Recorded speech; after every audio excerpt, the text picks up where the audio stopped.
आणि एक महत्त्वाची बातमी, पंतप्रधान नरेंद्र मोदी मुंबई विमानतळावर आता दाखल झालेले आहेत। अत्यंत महत्त्वाची बातमी आपण बघतोय। पंतप्रधान नरेंद्र मोदी मुंबई विमानतळावर दाखल झालेले आहेत। तिसऱ्यांदा पंतप्रधान झाल्यानंतर मोदींचा हा पहिलाच मुंबई दौरा आहे आणि आज या दौऱ्यादरम्यान 29,400 कोटींच्या प्रकल्पांचं लोकार्पण पंतप्रधान नरेंद्र मोदी करणार आहेत। तर पंतप्रधान मोदी मुंबईमध्ये दाखल झालेला आपण बघतोय। अत्यंत महत्त्वाची बातमी, आज पंतप्रधान नरेंद्र मोदींचा मुंबईमध्ये दौरा। थोड्याच वेळात गोरेगावमधील नेस्को सेंटरमध्ये एका कार्यक्रमाचं आयोजन करण्यात आलेलं आहे। नेस्को सेंटरमध्ये मोठी गर्दी झाली आहे। पोलिसांचा देखील तगडा बंदोबस्त इथे लावण्यात आला आहे। थोड्याच वेळामध्ये पंतप्रधान नरेंद्र मोदी या ठिकाणी दाखल होतील।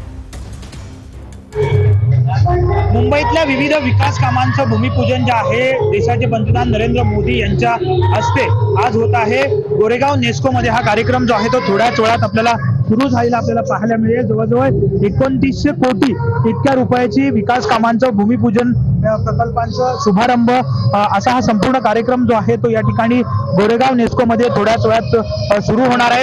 देशाचे पंतप्रधान नरेंद्र मोदी यांच्या हस्ते हा कार्यक्रम जो आहे तो मुंबई महापालिका आणि राज्य सरकारच्या वतीनं जो आहे तो ठेवण्यात आलेला आपल्याला पाहायला मिळतोय।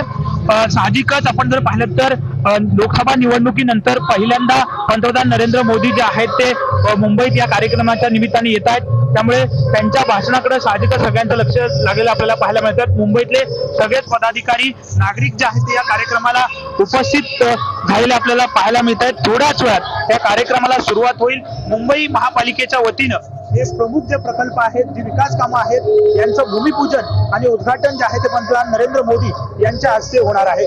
कॅमेरामॅन रोहन पवारसह विनायक डावरू, टीव्ही 9 मराठी, मुंबई।